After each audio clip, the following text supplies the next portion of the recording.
Dear students, in the last video we have discussed about the concept of e-governance.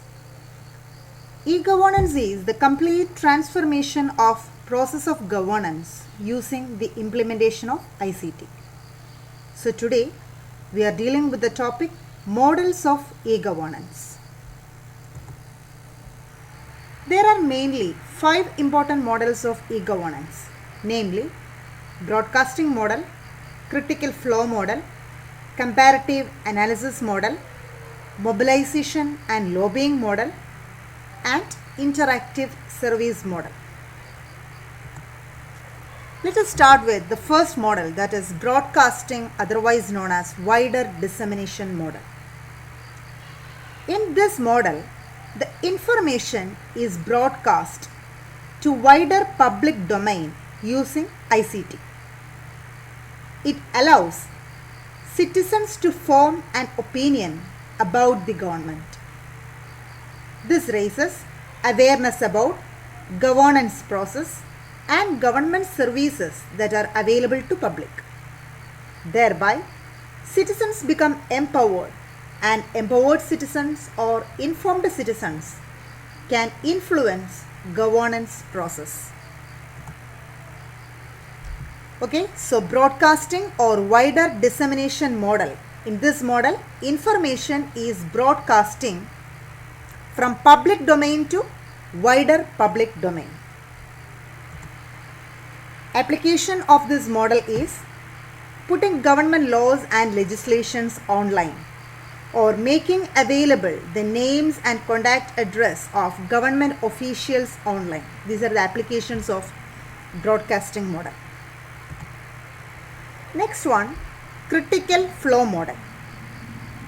This model is based on broadcasting information of critical value to the targeted audience with the help of information and communication technology. So who is the target audience? Target audience may be media, affected parties, general public, etc. This model requires a foresight to find the targeted group, because the availability of such critical information to that targeted group would make a big difference. So critical flow model means broadcasting information of critical value to the targeted group of people. Application of critical flow model is making available research studies, inquiry reports to the concerned parties, making available corruption related data about a particular ministry to its electoral constituency or to the concerned regulatory body. Next one, comparative analysis model. This model is a significant model for developing countries for empowering people, because empowered people can influence the governing process to a great extent. This model is based on using ICT to explore information available in public or private domain and comparing it with the non-information sets, so that people can compare bad governance with good governance to identify the reasons behind that, and can also discuss about how this situation can be improved. So comparative analysis model is based on using ICT to explore information available in public or private domain, and it is comparing it with non-information sets. Application of comparative analysis model is to evaluate the effectiveness of current policies and identify what are the key strengths and flaws in that policy. Evaluating the performance record of a particular government official or ministry. These are the applications of comparative analysis model. Next one, e-advocacy, otherwise known as mobilization and lobbying model. This model mobilize and leverage opinions and concerns expressed by common public beyond all type of barriers such as geographical, bureaucratic, institutional, etc. And it is used for coordinated action.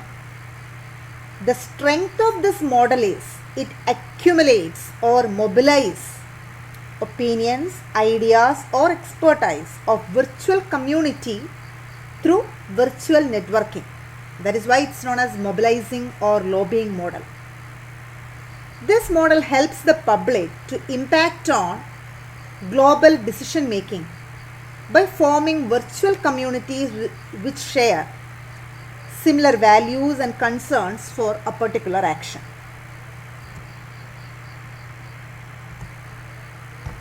Application of e-advocacy model is fostering public debates on issue of larger concerns, making available opinions of a suppressed group who are not involved in decision-making process into wider public domain. These are the applications of mobilization and lobbying model. Last one, interactive service model. It is a modified form of the earlier model which we discussed. It opens up avenues for direct participation of individuals in the governance process. In this model, the participation of citizens is direct and not through representatives. The potential of ICT for the governance is fully leveraged and leads to greater participation, and thereby it helps to increase efficiency and transparency in the functioning of government.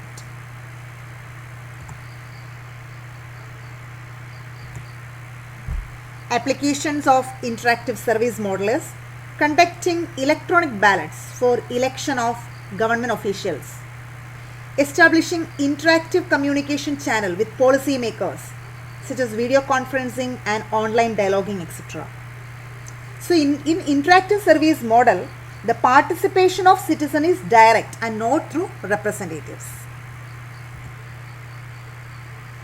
In this model,